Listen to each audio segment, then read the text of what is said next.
So ಇವತ್ತೆಲ್ಲ ಹಸಿರು ಹಸಿರಿದ್ದೇವೆ ನಾವು. ಹಸಿರು ಸೊಪ್ಪು, ಅದೇ ರೀತಿ ಹಸಿರು ಸೀರೆ ಉಟ್ಟ ಜ್ಯೋತಿಮಾಯಿಯವರು, ಅದೇ ರೀತಿ ಹಸಿರು ಚೂಡಿದಾರ ಉಟ್ಟ ನಾನು. 50 ರೂಪಾಯಿಗೆ 4 ಕಟ್ಟು ನನಗೆ ಸಿಕ್ಕಿದೆ. ಜ್ಯೋತಿಮಾಯರು ಭಯಂಕರ ಒಳ್ಳೆ ಮಾತಾಡ್ತಾರೆ. ಕನ್ನಡ ಭಾರಿ ಸ್ಪಷ್ಟ ಮತ್ತು ಭಾರಿ ಚಂದ ಇದೆ. ಬರುದಿಲ್ಲ ಇಲ್ಲಪ್ಪ, ಸೂಪರ್ ಆಗಿದೆ ನೋಡಿ, ಎಷ್ಟು ಸಾಫ್ಟ್ ಆಗಿದೆ ನೋಡಿ, ಸೂಪರ್. ತೇಪ್ಲಾ ಅಂತ ಹೇಳಿ, ಸೊ ತೇಪ್ಲಾ ಇಷ್ಟು ಒಳ್ಳೇದಾಗ್ತದೆ ಅಂತ ಹೇಳಿ ನಂಗೆ ಖಂಡಿತ ಗೊತ್ತಿರಲಿಲ್ಲ. ಸೂಪರ್ ಆಗಿದೆ. ಇನ್ನು ನಮ್ಮ ಮನೆಯಲ್ಲಿ ವಾರಕ್ಕೊಮ್ಮೆ ತೇಪ್ಲಾ. ಎಲ್ಲರಿಗೂ ನಮಸ್ಕಾರ, ಸಕ್ಕಡಾಂಕೆ ನಮಸ್ಕಾರ. ವಿಷಯ ಏನಪ್ಪಾ ಅಂತೇಳಿ ಹೇಳಿದ್ರೆ, ಜೂನ್ ತಿಂಗಳು ಆರಂಭ ಆಗಿದೆ, ಮಕ್ಕಳಿಗೆ ಶಾಲೆ ಆರಂಭ ಆಗಿದೆ. ಅದರ ಜೊತೆಗೆ ಟೀಚರ್ಸ್ಗಳಾದಂಥ ನಮಗೂ ಕೂಡ ನಾವು ಶಾಲೆಯಲ್ಲಿ ಈಗ ಬ್ಯುಸಿ ಆಗಿದ್ದೇವೆ. ಸೊ ಈ ಒಂದು ಸಂದರ್ಭದಲ್ಲಿ ಅಷ್ಟೊಂದು ವಿಡಿಯೋಸ್ಗಳನ್ನು ಮಾಡಲಿಕ್ಕೆ ಆಗ್ತಾ ಇರಲಿಲ್ಲ. ಸೊ ಇತ್ತೀಚೆಗೆ ಒಂದು 2-3 ದಿನದ ಮೊದಲೇನ ಒಬ್ಬರು ದೇವಸ್ಥಾನದಲ್ಲಿ ಸಿಕ್ಕಿದ್ರು, ಹೇಳಿದರು ಏನು ಮೇಡಮ್ ಇತ್ತೀಚೆಗೆ ವಿಡಿಯೋಸ್ಗಳೇ ಇಲ್ಲ ಅಂತೇಳಿ ಹೇಳಿ. ಸೊ ನನ್ನ ಗೆಳತಿಯವರಾದಂತಹ ಜ್ಯೋತಿಮಾಯಿ ಅಂತೇಳಿ ಹೇಳ್ತೇನೆ ನಾನು ಪ್ರೀತಿಯಿಂದ. ಅವರ ಹತ್ರ ಹೇಳಿದೆ ಏನಾದರೂ ಒಂದು ಸ್ಪೆಷಲ್ ಮಾಡಬೇಕು, ಸುಮಾರು ದಿನ ಆಯಿತು ಯಾವ ವಿಡಿಯೋಸ್ಗಳನ್ನು ಮಾಡದೆ ಅಂತೇಳಿ ಹೇಳಿ. ಸೊ ಇವತ್ತು ಅವರು ಮುಂಬೈಲಿದ್ದರು, ಮಹಾರಾಷ್ಟ್ರದಲ್ಲಿ. ಸೊ ಅಲ್ಲಿಯ ಒಂದು ವಿಶೇಷ ಅಡುಗೆಯನ್ನು ನಿಮಗೆ ಕಲಿಸ್ತೇನೆ ಅಂತೇಳಿ ಹೇಳಿ ಬಂದಿದ್ದಾರೆ. ಥೇಪ್ಲಾ ಅಲ್ಲ, ಥೇಪ್ಲಾ. ಸೊ ಇದನ್ನು ನಾನು ತಾರಕ್ ಮೆಹ್ತಾ ಕಾ ಉಲ್ಟಾ ಚಶ್ಮಾ ಅದರಲ್ಲಿ ಏನೋ ಕೇಳಿದೆ, ಥೇಪ್ಲಾ ಅಂತೇಳಿ ಹೇಳಿ. ಸೊ ಇವತ್ತು ಅವರು ಅದನ್ನು ಕಲಿಸ್ತೇನೆ ಅಂತೇಳಿ ಹೇಳಿದ್ದಾರೆ. ಸೊ ಶನಿವಾರ ಇವತ್ತು ಬರುವಾಗ ಫ್ರೆಶ್ ಆಗಿರುವಂಥ ಮೆಂತ್ಯ ಸೊಪ್ಪು ಸಿಕ್ಕಿದ್ರೆ ತಗೊಂಡು ಬಾ ಅಂತೇಳಿ ಹೇಳಿದರು. ಸೊ ಮೆಂತ್ಯ ಸೊಪ್ಪು ಕೂಡ ಸಿಕ್ಕಿದೆ. ನಮ್ಮ ಕಾರ್ಕಳದಲ್ಲಿ ಶನಿವಾರದಂದು ಸಂತೆ ಇರುವಂಥದ್ದು. ಸೊ ಒಂದು ಫ್ರೆಶ್ ಮೆಂತ್ಯ ಕೂಡ ಸಿಕ್ಕಿದೆ, ಮೆಂತ್ಯ ಸೊಪ್ಪು. ಸೊ ಅದರಿಂದ ಅವರು ನಮಗೆ ಇವತ್ತು ಕಲಿಸ್ಕೊಡ್ತಿದ್ದಾರಂತೆ ಥೇಪ್ಲಾವನ್ನು ಯಾವ ರೀತಿ ಮಾಡೋದು ಅಂತೇಳಿ. ಸೊ ಬನ್ನಿ ಅದನ್ನ ಇವತ್ತು ತಿಳಿಯೋಣ. ಜ್ಯೋತಿಮಾಯಿ ರೆಡಿ ಅಲ್ಲ ನಮಗೆ, ನಮ್ಮ ವೀಕ್ಷಕರಿಗೆಲ್ಲ ತಿಳಿಸಲಿಕ್ಕೆ? ಎಸ್. ನಿಮ್ಮಾಚೆಲ್ಲ ಹೇಗೆ ಸಿಗ್ತದೆ ನಂಗೆ ಗೊತ್ತಿಲ್ಲ. ಇದಿಷ್ಟು ಕಟ್ಟಿಗೆ ನೋಡಿ, ಕಟ್ಟು ನೋಡ್ತಾ ಇದ್ದೀರಲ್ಲ, ಇದಕ್ಕೆ 50 ರೂಪಾಯಿಗೆ 4 ಕಟ್ಟು ನನಗೆ ಸಿಕ್ಕಿದೆ. ಸೊ ಜ್ಯೋತಿಮಾಯರು ಇವತ್ತು ಎಷ್ಟು ಯೂಸ್ ಮಾಡ್ತಾ ಇದ್ದೀರಿ? ನಾನು ಸಾಧಾರಣ ನನಗೆ 1.5 ಕಟ್ಟು ಸಾಕು. 1.5 ನೋಡಿ, ಮೆಂತ್ಯ ಸೊಪ್ಪನ್ನು ಮೊದಲು ಕ್ಲೀನ್ ಮಾಡಬೇಕು. ಯಾಕಂತೇಳಿದ್ರೆ ಅದು ಕ್ಲೀನ್ ಮಾಡಲಿಕ್ಕೆ ತುಂಬ ಹೊತ್ತು ಹೋಗ್ತದೆ. ಹೆಚ್ಚಿನವ್ರು ಏನು ಮಾಡ್ತಂತ ಹೇಳಿದರೆ, ಮೆಂತ್ಯ ಸೊಪ್ಪನ್ನು ತರ್ತಾರೆ, ಚಂದ ಮಾಡಿ ತೊಳಿತಾರೆ, ಚಾಕುವಿನಲ್ಲಿ ಚಪ ಅಂತ ಕಟ್ ಮಾಡಿ ಹಾಕ್ತಾರೆ. ಅದು ಹಾಗಲ್ಲ ನೋಡಿ. ಆಚೆಯವರು, ಮಹಾರಾಷ್ಟ್ರದವರು ಮೆಂತ್ಯ ಸೊಪ್ಪಿಗೆ ಯಾವತ್ತು ಚಾಕು ಎಲ್ಲ ತಾಗಿಸೋದಿಲ್ಲ, ಬರೀ ಕೈಯಲ್ಲಿ ನೋಡಿ ಕ್ಲೀನ್ ಆಗಿ ಎಷ್ಟು ಎಲ್ಲಿ ತನಕ ನಮ್ಗೆ ಹೀಗೆ ಇದು ಮಾಡ್ಲಿಕ್ಕೆ ಬರ್ತದ ಅಷ್ಟೇ, ಎಳತ್ತಿಯಲ್ಲಿ ತನಕ ಬರ್ತದ ಅಷ್ಟೇ. ನೋಡಿ ಫಸ್ಟಿಗೆ ಎಷ್ಟು, ಆಮೇಲೆ ನಿಮ್ಗೆ ಹೀಗೆ ಬೆರಳಲ್ಲಿ ಕಟ್ ಮಾಡ್ಲಿಕ್ಕೆ ಬರುವಷ್ಟು ಮಾತ್ರ, ತುದಿ ಮಾತ್ರ. ಮತ್ತು ನೋಡಿ ಆಯ್ತು. ಪುನಃ ನೋಡಿ ಇದನ್ನೆಲ್ಲ ತೊಳೆಯುವುದು, ಹಚ್ಚುದೆಲ್ಲ ಮತ್ತೆ ಆಮೇಲೆ ಹಚ್ಚಲಿಕ್ಕಿಲ್ಲ, ಬರೀ ತೊಳೆದಿ ನೋಡಿ. ಮೆಂತ್ಯ ಸೊಪ್ಪನ್ನು ಸರಿ ನೋಡಿ, ನಾನು ಝೂಮ್ ಮಾಡ್ತೇನೆ. ಆಯ್ತು ನೋಡಿ, ಪುನಃ ಓಕೆ, ಸರಿಯಾಗಿ ನೋಡಿ ಮೆಂತ್ಯ ಸೊಪ್ಪನ್ನು ಹೇಗೆ ಕ್ಲೀನ್ ಮಾಡುದಂತ ನೋಡಿ. ಈ ತುದಿಯಲ್ಲಿ ಇದ್ದದನ್ನು ಮೊದಲು ಕೈಯಲ್ಲಿ ನೋಡಿ ಚಿವುಟಿ ಕೆಳಗಾಕ್ಬೇಕು. ಆಮೇಲೆ ಪುನಃ, ಆಮೇಲೆ ಇದು ನೋಡಿ, ಅಷ್ಟು ಬಗ್ಗುವಷ್ಟು ಬೇಡ, ಆಯ್ತಾ? ಹೀಗೆ ಸೊಪ್ಪು ಪುನಃ ನೋಡಿ ಆಯ್ತು. ಹೆಚ್ಚಾಗಿ 2 ಅಥವಾ 3 ಸರ್ತಿ ಮಾತ್ರ ಈ ಎಲೆಯನ್ನು ಚಿವುಟಿ ತೆಗಿಲಿಕ್ಕೆ ಆಗ್ತದೆ ಅಷ್ಟೇ. ವಿಷಯ ಏನಪ್ಪಾ ಅಂತೇಳಿ ಹೇಳಿದ್ರೆ, ನಾನು ಈ ಒಂದು ಸೀಮಾ ಟೀಚರ್ ಕಾರ್ಕಳ ಅಂತೇಳಿ ಹೇಳಿ ಚಾನಲ್ ಸ್ಟಾರ್ಟ್ ಮಾಡಿದ್ದು ನಮ್ಮ ಶಾಲೆಯ ಮಕ್ಕಳ ಒಂದು ನೃತ್ಯವನ್ನ, ಪದ್ಯವನ್ನ ಇದನ್ನೆಲ್ಲ ಹಾಕ್ಲಿಕ್ಕೆ. ಏನೋ ಒಮ್ಮೆ 2 ಅಡಿಗೆದು ಮಾಡಿ ಹಾಕಿದೆ ಚಾನಲಲ್ಲಿ. ಅದರ ನಂತರ ಅಡಿಗೆಗೆ ಭಾರಿ ಡಿಮಾಂಡ್ ಬಂತು, ತುಂಬ ವ್ಯೂಸ್ ಬಂತು. ಸೊ ಈಗ ಅಡಿಗೆ ಮುಂದುವರಿತಾ ಇದೆ. ಸೊ ಟೀಚರ್ ಈಗ ಟೀಚಿಂಗ್ ಫೀಲ್ಡಿನ ವಿಷಯವನ್ನು ತೋರಿಸುವ ಬದಲು ಅಡಿಗೆಯನ್ನೇ ಜಾಸ್ತಿ ತೋರಿಸ್ತಾ ಇದ್ದಾರೆ. ಸೊ ಯಾಕಂತೇಳಿ ಹೇಳಿದ್ರೆ, ಇಷ್ಟೊಂದು ವೆರೈಟಿ ಒಂದು ಅಡಿಗೆ ನಮ್ಮ ಭಾರತದಲ್ಲಿ ಇದ್ದಷ್ಟು ಮತ್ತೆ ಎಲ್ಲೂ ಇರಲಿಕ್ಕಿಲ್ಲ. ಅದ್ಭುತವಾದಂಥದ್ದು, ಒಂದಕ್ಕಿಂತ ಒಂದು ಬೆಸ್ಟ್. ಅದೇ ರೀತಿ ಇವರು ಕೂಡ ಒಳ್ಳೊಳ್ಳೆ ಅಡುಗೆಯನ್ನು ಮಾಡ್ತಾರೆ. ಸೊ ಒಳ್ಳೆಯ ಅಡುಗೆ ಮಾಡುವವರಿದ್ದಾಗ ನಾವು ನಿಮಗೆ ತೋರಿಸಲೇಬೇಕಲ್ವಾ. ಸೊ ಆ ಒಂದು ದೃಷ್ಟಿಯಿಂದ ಈ ಒಂದು ವಿಡಿಯೋವನ್ನು ಮಾಡ್ತಾ ಇದ್ದೇನೆ. ಸೊ 1.5 ಹೇಳಿದ್ದಿವರು, ಸುಮಾರು 2 ಮೆತ್ತೆ ಸೊಪ್ಪಿನ ಕಟ್ಟನ್ನು ಇವರು ಬಿಡಿಸಿದ್ದಾರೆ. ಆದರೆ ನಮ್ಮಲ್ಲಿ ಈಗ ಸಿಗೋದು ಸಹ ನೋಡಿ ಚಿಕ್ಕದಲ್ಲ, ಸಣ್ಣದು. ಸೊ ಇದು 2 ಬೇಕಾಗ್ಬೋದು ಅಂತೇಳಿ ಹೇಳಿದರು ಅವರು. ಅಂದ್ರೆ ಬಾಂಬೆಲಾದ್ರೆ ತುಂಬಾ ದೊಡ್ಡ ದೊಡ್ಡದು ಮತ್ತೆ ಒಳ್ಳೆ ಮೆಂತ್ಯ ಸೊಪ್ಪು ಸಿಗ್ತದೆ. ದಪ್ಪ ದಪ್ಪ ಇಲ್ಲಿ ಇಷ್ಟೇ ಸಿಗುದು. ಹಾಗಾಗಿ ಅದು 1.5 ಸಾಕು. ಇದು ನೋಡಿದ್ರೆ ತುಂಬಾ ಚಿಕ್ಕದು ಕಟ್ಟಾದ್ರಿಂದ 2 ಉಪಯೋಗ ಮಾಡ್ಬೇಕಾಯ್ತು ನಂಗೆ. ನೋಡಿ ಓಕೆ, ಈಗ ಮೆಂತ್ಯ ಸೊಪ್ಪನ್ನ ತೊಳೆಯುವ ಕ್ರಮ. ನೋಡಿ, ಈಗ ಕ್ಲೀನ್ ಮಾಡಿದ ಮೆಂತ್ಯ ಸೊಪ್ಪನ್ನು ಒಂದು ಪಾತ್ರೆಯಲ್ಲಿ ಹಾಕಿದೆ. ಚೆನ್ನಾಗಿ ತೊಳೆದುಕೊಳ್ಬೇಕು, ಯಾಕಂದ್ರೆ ತುಂಬಾ ಮಣ್ಣೆಲ್ಲ ಇರ್ತದೆ ಇದರಲ್ಲಿ. ಹಾಗಾಗಿ ಚೆನ್ನಾಗಿ ತೊಳೆದುಕೊಳ್ಬೇಕು. 1-2 ಸರ್ತಿ ಆದ್ರೂ ತೊಳೆದುಕೊಳ್ಳಿ.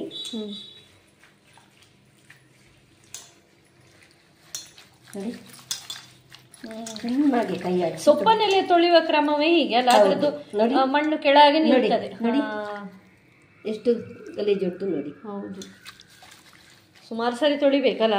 2 ಸರ್ತಿ ತೊಳೆದ್ರೆ ಸಾಕು, ಹೋಗ್ತದೆ. ಇದರಲ್ಲಿ ಹಾಕುದಲ್ಲ? ಹೌದು, ನೋಡಿ ನೀರೆಲ್ಲ ಇಳಿದೋಗ್ತದೆ.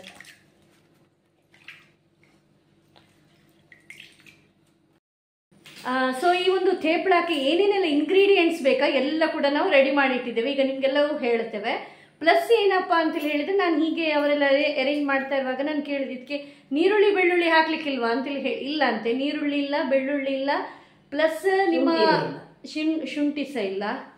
ಓಕೆ, ಅದು ಮಾತ್ರ ಅಲ್ಲ, ಪಕ್ಕನೆ ಕರೆಂಟ್ ಇಲ್ಲ ಅಂತೇಳಿ ಹೇಳಿದ್ರೆ ಆಗ್ಲೂ ಆಗ್ತದೆ ಮಾಡ್ಲಿಕ್ಕೆ. ಸೊ ಕರೆಂಟು ಬೇಕಾಗಿಲ್ಲ, ಶುಂಠಿ, ನೀರುಳ್ಳಿ, ಬೆಳ್ಳುಳ್ಳಿ ಇದನ್ನು ಹಾಕ್ಲಿಕ್ಕಿಲ್ಲ, ಜಟ್ಪಟಾಗಿ ಆಗ್ತದೆ. ಮತ್ತು ನೀವು ಎಲ್ಲಿಯಾದ್ರೂ ಟೂರಿಗೆ ಹೋಗುದಿದ್ರೆ ಇದು ಮೊದಲಿನ ದಿನ ನಾವು ಮಾಡಿ ಇಟ್ಕೊಳ್ಬಹುದು.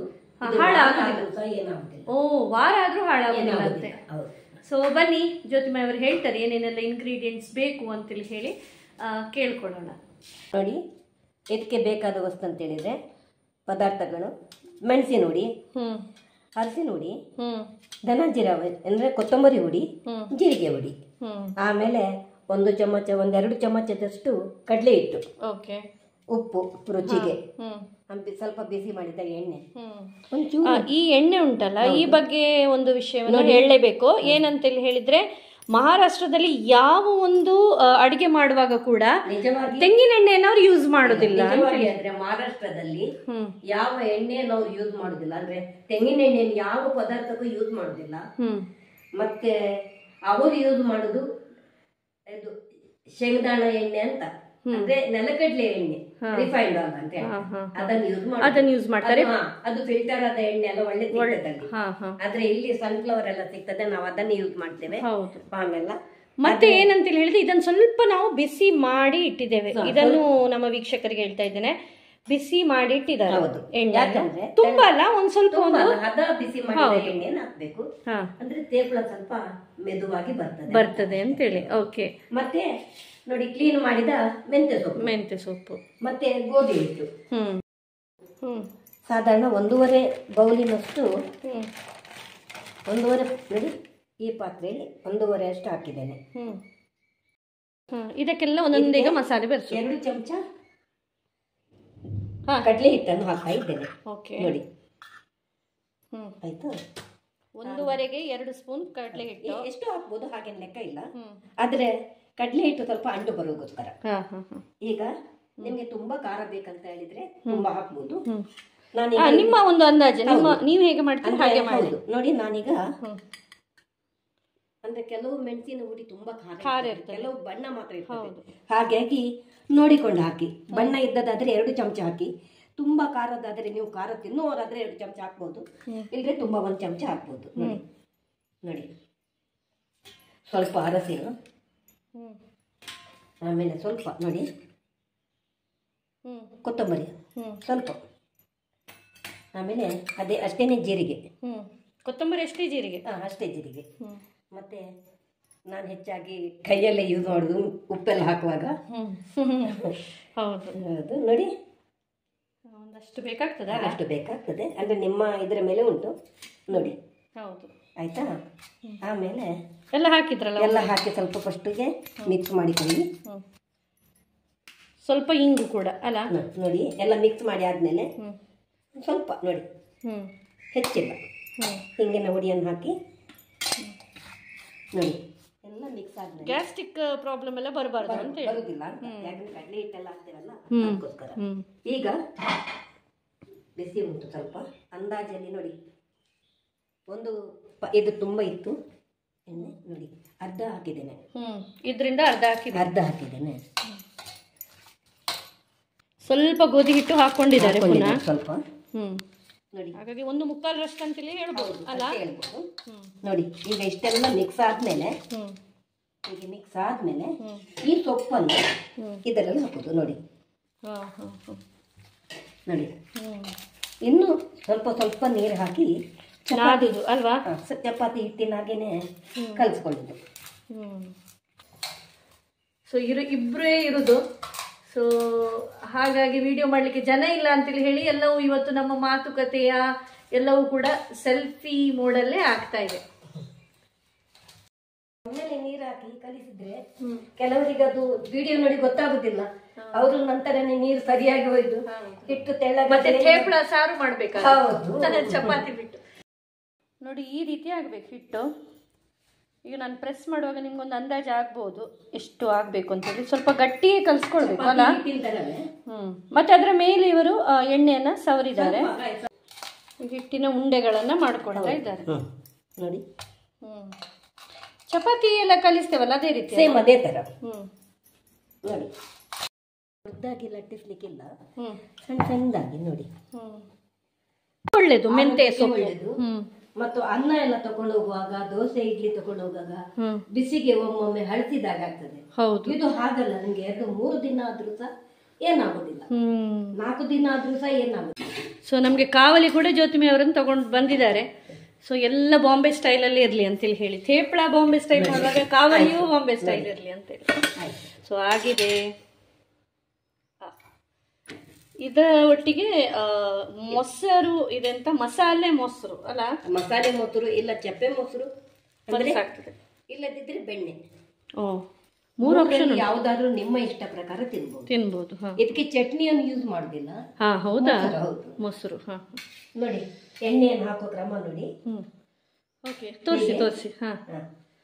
ಹೀಗೆ ರೌಂಡಿಗೆ ತಗೋ ನೋಡಿ, ಮೇಲಿನಿಂದ ಅಲ್ಲ, ಹೀಗೆ ರೌಂಡಿಗೆ. ಆಮೇಲೆ ನೋಡಿ ಎಣ್ಣೆ ತುಂಬಾ ಹೋಗುದಿಲ್ಲ ನೋಡಿ. ಕಲಿತಷ್ಟು ಉಂಟು ಅಡಿಗೆ ಅಲ್ವಾ, ನಾವೆಣಿಸುದು ನಮ್ಗೆ ಎಲ್ಲ ಬರ್ತದೆ ಅಂತ ಹೇಳಿ. ಕಲ್ತಷ್ಟು ಜ್ಯೋತಿಮಾಯಿ ಬರುವಾಗ ನಾನೊಂಥರ ಏನು ಗೊತ್ತಿಲ್ಲದೆ LKG ಮಗುವಾಗಿ ಬಿಡ್ತೇನಪ್ಪ. ಮೊದ್ಲಿಂದಲೂ ನಂಗೊಂದು ಅಭ್ಯಾಸ, ಅದು ಕೆಟ್ಟದ ಒಳ್ಳೇದ ಅಂತೇಳಿ ಹೇಳಿ ಗೊತ್ತಿಲ್ಲ. ಜ್ಯೋತಿಮಾಯಿ ಅವರಿಗೂ ಗೊತ್ತಿರ್ಬೋದು, ಅವರದ್ದು 2 ಹೆಣ್ಣು ಮಕ್ಕಳು ಇದ್ದಾರೆ. ಏನಪ್ಪಾ ಅಂತೇಳಿ ಹೇಳಿದ್ರೆ ಏನಾದ್ರೂ ಒಂದು ಸ್ಪೆಷಲ್ ಅಂತೇಳಿ ಹೇಳಿ ಮಾಡುವಾಗ ಅದು ಅದರ ಏನು ಪದಾರ್ಥ ಅಥವಾ ಅದಕ್ಕೆ ಬೆರೆಸಿ ತಿನ್ನುವ ಒಂದು ಏನು ಇದಿದೆ ನೋಡಿ, ಚಟ್ನಿ ಅಥವಾ ಅದು ಮಾಡುವಷ್ಟು ಪುರ್ಸೊತ್ತಿಲ್ಲ. ಮಾಡಿದ ಹಾಗೆ ಆ ದೋಸೆಯ ಅಥವಾ ಏನಾದ್ರೂ ಒಂದು ಸ್ಪೆಷಲ್ ಏನ್ ಮಾಡ್ತಾರೆ ಅದನ್ನು ರಪ್ಪ ತಿನ್ಬೇಕು ಅಂತೇಳಿ ಹೇಳಿ. ಸೊ ನಾನು ಕೂಡ ಈಗ ಜ್ಯೋತಿಮಾಯಿ ಮಾಡಿದ ಹಾಗೆ ಒಂದು ಥೇಪ್ಲ ತಗೊಂಡು ಬಂದಿದ್ದೇನೆ. ಸೊ ಅವ್ರು ಹೇಳಿದ್ರು ಅದಕ್ಕೆ ಮೊಸರು ಮತ್ತೆ ನಿಮ್ಗೆ ಬೆಣ್ಣೆ ಅದನ್ನೆಲ್ಲ ಹಾಕಿ ಒಂದು ತಿನ್ನುವಂತ ಕ್ರಮ ಅಂತೆ. ಬಟ್ ನಾನು ಅದಕ್ಕಿಂತ ಮೊದಲು ನೋಡು ಅದು ಇಲ್ಲದೆ ಹೇಗಾಗ್ತದೆ ಅಂತೇಳಿ ಹೇಳಿ ನೋಡೋದಕ್ಕಾಗಿ ಇದನ್ನು ತಗೊಂಡು ಬಂದಿದ್ದೇನೆ. ಸಾಫ್ಟ್ ಅಂತೇಳಿ ಹೇಳಿದ್ರೆ ನೋಡಿ, ಸೂಪರ್ ಸಾಫ್ಟ್, ಎಷ್ಟು ಸಾಫ್ಟ್ ಆಗಿದೆ ನೋಡಿ, ನಿಮ್ಗೆ ಗೊತ್ತಾಗಿರ್ಬೋದು. ಸೊ ಭಾರಿ ಒಳ್ಳೇದಾಗಿದೆ ಸಾಫ್ಟ್ ಇದೆಲ್ಲ. ಸೊ ತಿಂದು ನೋಡುವ ಹೇಗಾಗಿದೆ ಅಂತ ಹೇಳಿ.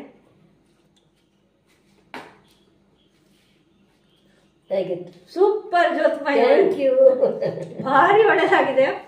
ನಾನು ತಾರಕ್ ಮೆಹ್ತಾ ಕಾ ಉಲ್ಟಾ ಚಶ್ಮಾ ಅದ್ರ ನೋಡ್ತಿದ್ದೆ, ಅವ್ನು ಯಾವತ್ತು ಇದನ್ನೇ ಹೇಳುವಂತದ್ದು, ಜೇಟಾಬಾಯಿ ಥೇಪ್ಲ ಅಂತ ಹೇಳಿ. ಸೊ ಥೇಪ್ಲ ಇಷ್ಟು ಒಳ್ಳೇದಾಗ್ತದೆ ಅಂತ ಹೇಳಿ ನಂಗೆ ಖಂಡಿತ ಗೊತ್ತಿರಲಿಲ್ಲ. ಸೂಪರ್ ಆಗಿದೆ. ಇನ್ನು ನಮ್ಮ ಮನೇಲಿ ವಾರಕ್ಕೊಮ್ಮೆ ಥೇಪ್ಲವೇ ಸೂಪರ್ ಆಗಿದೆ. ನಮ್ಮ ಮನೆಯಲ್ಲಿ ಹೇಗಪ್ಪ ಅಂತೇಳಿ ಹೇಳಿದ್ರೆ ಪ್ರತಿ ಸ್ಯಾಟರ್ಡೇ ಅಂದು ಹೊರಗಿನಿಂದ ಏನಾದರೂ ತಂದು ತಿನ್ನುವಂಥದ್ದು, ಬಾಕಿ ದಿನ ಇಲ್ಲ, ಬಾಕಿ ದಿನ ಮನೆಯಲ್ಲೇ ಮಾಡುವಂಥದ್ದು. ಸೊ ಇವತ್ತು ನಾನು ಹೇಳಿದ್ದೇನೆ ನನ್ನ ಮಗನಿಗೆ ಗಂಡನಿಗೆನ ಅಂತೇಳಿ ಹೇಳಿದ್ರೆ, ಇವತ್ತು ಜ್ಯೋತಿಮಾಯಿ ಅವರು ಬರ್ತಾ ಇದ್ದಾರೆ, ಥೇಪ್ಳ ಮಾಡ್ತಾ ಇದ್ದಾರೆ ಅಂತೇಳಿ ಹೇಳಿ. ಸೊ ಅವರು ಕೂಡ ಒಪ್ಪಿಕೊಂಡಿದ್ದಾರೆ ಇವತ್ತು ಇಲ್ಲೇ ತಿನ್ನುವ ಅಂತೇಳಿ ಹೇಳಿ. ಸೊ ನಾನು ಅವರಿಗೆ 3 ಅಂತೇಳಿ ಹೇಳಿ ಈಗ ಅಂದಾಜು ಮಾಡಿಟ್ಟಿದ್ದೇನೆ. ಆದರೆ ಇದರ ಟೇಸ್ಟ್ ಎಷ್ಟಾಗಿದೆ ಅಂತೇಳಿ ಹೇಳಿದರೆ ಈಗ 2 ಎಕ್ಸ್ಟ್ರಾ ಕೇಳ್ತಾರೇನಾ ಅಂತ ಒಂದು ಅಂದಾಜು ನನಗೆ ಆಗ್ತಾ ಇದೆ. ಸೊ ಜ್ಯೋತಿಮಾಯರು ಮತ್ತೊಂದು ವಿಷಯವನ್ನು ಹೇಳಿದರು, ಏನಪ್ಪಾ ಅಂತೇಳಿ ಹೇಳಿದರೆ ಈ ಥೇಪ್ಳವನ್ನೆಲ್ಲ ಡೈರೆಕ್ಟ್ ಆಗಿ ತೆಗೆದಿಡುವಂಥದ್ದಲ್ಲ, ಹಾಟ್ ಬಾಕ್ಸ್ ಅಲ್ಲಿ ತೆಗೆದಿಡುವಂಥದ್ದು ಅಂತೇಳಿ. ಅದರಲ್ಲೂ ಕೂಡ ಯಾವುದೋ ಒಂದು ಕ್ರಮ ಉಂಟಂತೆ ಹೇಳ್ತಾರೆ ಅವರು. ಬನ್ನಿ ಕೇಳೋಣ. ಥೇಪ್ಳ ಆಗಲಿ ಚಪಾತಿ ಆಗಲಿ ಡೈರೆಕ್ಟ್ ಹಾಟ್ ಬಾಕ್ಸ್ ಅಲ್ಲಿ ಆಗಲಿ ಬೇರೆ ಪಾತ್ರೆಯಲ್ಲಿ ಹಾಕಿದ್ರೆ ಅದರದ್ದು ಒಂಥರ ಹಬೆ ಬಿಟ್ಟು ಒಂಥರ ನೀರಿನ ಅಂಶ ಜಾಸ್ತಿಯಾಗಿ ಬಾಕಿ ಚಪಾತಿ ಸಹ ಒಂಥರ ಒದ್ದೆ ಕಾಣ್ತದೆ. ಹಾಗಾಗಿ ಅವ್ರು ಏನ್ ಮಾಡ್ತಾರೆ ಅಂತ ಹೇಳಿದ್ರೆ ದಪ್ಪಗಿನ ಬಟ್ಟೆ, ಒಂದು ಕೈ ಚೌಕ ಅಂತ ಹೇಳ್ತಾರೆ, ಅದನ್ನು ಇಟ್ಟು ನೋಡಿ ಹಾಟ್ ಬಾಕ್ಸ್ ಒಳಗೆ ಆ ಬಟ್ಟೆಯನ್ನಿಟ್ಟು ಆ ಬಟ್ಟೆಯಲ್ಲಿ ಹೀಗೆ ನೋಡಿ ಹೀಗೆ ಇಟ್ಟು ಬಿಡ್ತಾರೆ. ಆಯ್ತಾ? ಆಗ ಇದು ಸಹ ಮೆದು ಇರ್ತದೆ ಮತ್ತು ನೀರೆಳೆದಾಗೆ ಆಗುದಿಲ್ಲ. ಇದು ಎಲ್ಲ ಆದ್ಮೇಲೆ ಮತ್ತೆ ಮಡಚಿಡುದ? ಮತ್ತೆ ಎಲ್ಲ ಆದ್ಮೇಲೆ ಇದನ್ನು ಹೀಗೆ ಹಾಕಿ ಅದರ ಮುಚ್ಚಳವನ್ನು ಹಾಕಿ. ಹೌದು. ಓಹೋ, ಈಗೆಲ್ಲ ಉಂಟು. ಹೌದು ನೋಡಿ, ಅಪ್ಪಡಿಯಾ ಆಗ್ಲಿ.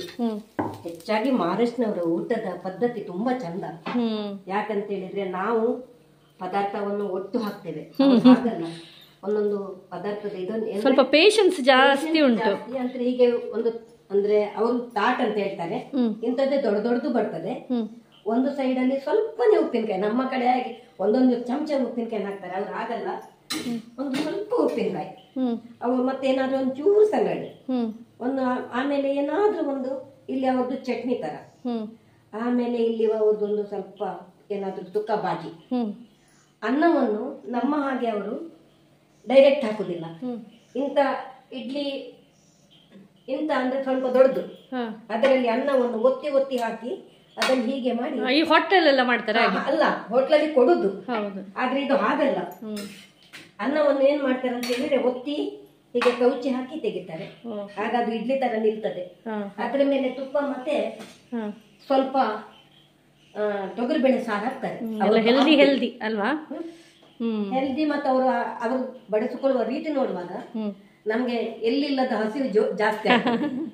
ಜ್ಯೋತಿಮಾಯರು ಭಯಂಕರ ಒಳ್ಳೆ ಮಾತಾಡ್ತಾರೆ, ಮತ್ತೆ ಕನ್ನಡ ಭಾರಿ ಸ್ಪಷ್ಟ ಮತ್ತು ಭಾರಿ ಚಂದ. ಬರುದಿಲ್ಲ ಈಗಲ್ಲಪ್ಪ, ಸೂಪರ್ ಆಗಿದೆ. ಓಕೆ, ಥೇಪ್ಲಾದು ಕಾಂಬಿನೇಷನ್ ಮೊಸರು, ನಾನು ಹೇಳಿದಾಗೆ ನಿಮ್ಗೆ ಮಸಾಲಾ ಮೊಸರು ಅಂತೆ. ನೋಡು ಅದು ಯಾವ ರೀತಿ ಮಾಡ್ತಾರೆ ನೋಡಿ. 2 ತರದ್ದು ಮೊಸರು ಮಾಡ್ತಾರೆ. ಒಂದು ಸಾದಾ ಮೊಸರು, ಇದು ಎರಡಕ್ಕೂ ಈಗ ಮೊಸರು ಹಾಕ್ತಾ ಇದ್ದೇನೆ ನೀವು ನೋಡಿ. ಈಗ ಸ್ವಲ್ಪನೇ ಮಾಡ್ತಾ ಇದ್ದೇನೆ, ಎರಡಕ್ಕೂ ಮೊಸರು ನೋಡಿ. ಆಯ್ತಾ? ಇದಕ್ಕೆ ಬೇಕಾದ್ರೆ ಉಪ್ಪು ಹಾಕ್ಬಹುದು, ಅದು ನಿಮ್ಮ ಟೇಸ್ಟ್. ಇದಕ್ಕೆ ಫಸ್ಟ್ ಇದಕ್ಕೆ ಸ್ವಲ್ಪ ಚಾಟ್ ಮಸಾಲ ಅದು ಮಾಡುವಾಗ ಸ್ವಲ್ಪ ಚಾಟ್ ಮಸಾಲ. ಆಯ್ತಾ? ನೋಡಿ, ಸ್ವಲ್ಪ ಮೆಣಸುಡಿ, ಸ್ವಲ್ಪ ಉಪ್ಪು, ಸ್ವಲ್ಪ ಜಾಸ್ತಿ ಹಾಕಬೇಡಿ, ಚಾಟ್ ಮಸಾಲದಲ್ಲಿದೆ ಹಾಗಾಗಿ ನೋಡಿ. ಇದನ್ನ ಮಿಕ್ಸ್ ಮಾಡ್ಕೊಳ್ಳೋದು. ಮತ್ತೆ ಮೂರನ್ನೇ ನೋಡಿ, ನೋಡಿ ಇದು ಮಸಾಲ ಮೊಸರು. ಇಷ್ಟೇ ಅಲ್ಲ? ಇಷ್ಟೇ. ಅಂದ್ರೆ ಕೆಲವರಿಗೆ ಅದು ಖಾಲಿ ಮೊಸರಿಗಿಂತ ಇದಿಷ್ಟ ಆಗ್ತದೆ. ಹಾಗೆ ಅವರ ಮೊಸರು ಬೇಡ ಅಂತ ಕಾಣ್ತದೆ, ಅಂದ್ರೆ ಕೆಲವರಿಗೆ ಮೊಸರೇ ಆಗುದಿಲ್ಲ ಅಂತವರು ಬೆಣ್ಣೆ ಒಟ್ಟಿಗೆ ತಿನ್ಬಹುದು. ಕೆಲವರಿಗೆ ಬೆಣ್ಣೆ ಮೊಸರು ಆಗದಿದ್ರೆ ಅದರ ಒಟ್ಟಿಗೆ ನೀವು ಚಟ್ನಿ ಹುಡಿ ತಿನ್ಬಹುದು. ನೋಡಿ, ರೆಡಿ ಆಗಿದೆ. ಒಂದು ಪ್ಲೇನ್, ಒಂದು ಮಸಾಲ, ಇದರಲ್ಲಿ ಚಾಟ್ ಮಸಾಲ, ಉಪ್ಪು ಮತ್ತು ಮೆಣಸಿನ ಹುಡಿ ಇದಿಷ್ಟು ಹಾಕಿದ್ದಾರೆ. ಈಗ ಬಿಸಿ ಬಿಸಿಯಾದ ಥೇಪ್ಲಾ ಕೂಡ ನೋಡ ಅದರಿಂದ ತೆಗೆಯುವಂಥದ್ದು, ಒಂದೊಂದೇ ತೆಗೆದು ನೋಡಿ ಸಾಫ್ಟ್ ಆಗಿದೆ ನೋಡಿ. ಸೂಪರ್ ನೋಡಿ, ಭಾರಿ ಒಳ್ಳೆಯದಾಗಿದೆ. ಸೊ ಇದರಲ್ಲಿ ನೋಡಿ ಎಷ್ಟು ಸಾಫ್ಟ್ ಆಗಿದೆ ನೋಡಿ, ಸೂಪರ್. ಸೊ ಈಗ ಮಗನಿಗೆ ನಾನು ಕೊಡ್ತಾ ಇದ್ದೇನೆ ಇದನ್ನು. ನೋಡು, ಅವನು ಜ್ಯೋತಿಮಾಯಿ ಅವರೇ ಹೋಗಿ ಕೊಡ್ತಾ ಇದ್ದಾರೆ. ಸೊ ಥೇಪ್ಲಾ ತಿಂದು ನನಗೆ ಹೇಗಾಗಿದೆ ಅಂತ ರುಚಿ ಹೇಳ್ಬೇಕು. ಇದು ಮಸಾಲ ಚಿರಾಗ ರುಚಿ ಈಚೆ ಹೇಳ್ಬೇಕಾಯ್ತಾ? ಇದು ಮಸಾಲ ಮೊಸರು, ಇದು ಸಾದಾ ಮೊಸರು. ಯಾವ ಮೊಸರಿನ ಒಟ್ಟಿಗೆ ತಿಂದರೆ ರುಚಿ ಆಗ್ತದೆ ಅಂತ ಹೇಳಿ ಸ್ಪೆಷಲರ ಕಂಚ ಉಂಟು ಲಾಯ್ ಜತ್ತ ಕಂಚ ಮಸಾಲ. ಸೊ ಥೇಪ್ಲಾಕ್ಕೆ ಎಷ್ಟು ಅಂಕ ಚಿರಾಗ? 10ರಲ್ಲಿ 10. ವೆರಿ ಗುಡ್, ಆಯ್ತಲ್ಲ? ಎಸ್.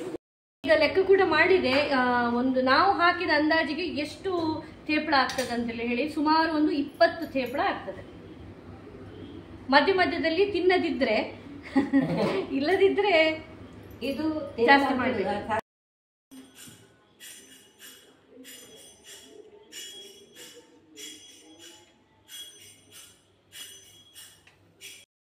ಸೊ ಸೂಪರ್ ಆಗಿರುವಂಥ ಥೇಪ್ಲ, ಅದೇ ರೀತಿ ಮಸಾಲ ಮೊಸರು ಎರಡು ಕೂಡ ರೆಡಿ ಆಗಿದೆ. ಸೊ ಜ್ಯೋತಿಮಾಯಿ ಅವರು ಬಂದು ಇದನ್ನೆಲ್ಲ ನನಗೆ ತುಂಬ ಚೆನ್ನಾಗಿ ಹೇಳ್ಕೊಟ್ಟಿದ್ದಾರೆ. ನಿಮಗೂ ಕೂಡ ಅರ್ಥ ಆಗಿದೆ ಇನ್ ಡೀಟೇಲ್ ಅಂತೇಳಿ ಹೇಳಿ ಭಾವಿಸ್ಕೊಳ್ತೇನೆ. ಅದ್ಭುತ ಆಗಿದೆ, ಭಾರಿ ಒಳ್ಳೆಯದಾಗಿದೆ. ಈಗ ನಾವು ಕೂತ್ಕೊಂಡು ಇದರಲ್ಲಿ ಆರಾಮದಲ್ಲಿ ಹಾಲಲ್ಲಿ ಕೂತ್ಕೊಂಡು ತಿನ್ನುವವರಿದ್ದೇವೆ. ಸೊ ನೀವು ಕೂಡ ಮಾಡಿ, ಅದೇ ರೀತಿ ಯಾವ ರೀತಿ ಆಗಿದೆ ಅಂತೇಳಿ ಹೇಳಿ ನಮಗೆ ಕಮೆಂಟ್ ಬಾಕ್ಸಲ್ಲಿ ಹಾಕಿ ಅಂತೇಳಿ ಹೇಳ್ತಾ, ಇನ್ನಷ್ಟು ಮತ್ತಷ್ಟು ಜ್ಯೋತಿಮಾಯಿ ಅವರಿಂದ ಮುಂದಿನ ದಿನಗಳಲ್ಲಿ ಒಳ್ಳೊಳ್ಳೆ ಅಡುಗೆಗಳನ್ನು ಮಾಡಿ ಚಾನಲ್ಗೆ ಹಾಕ್ತೇನೆ. ಅದೇ ರೀತಿ ಯಾವತ್ತೂ ನಿಮ್ಮ ಒಂದು ಸಪೋರ್ಟ್ ಈ ಚಾನಲ್ ಮೇಲೆ ಇರಲಿ ಅಂತೇಳಿ ಹೇಳಿ ಕೇಳ್ಕೊಳ್ತಾ, ಎಲ್ರಿಗೂ ಕೂಡ ಬಾಯ್ ಬಾಯ್, ನಮಸ್ತೆ.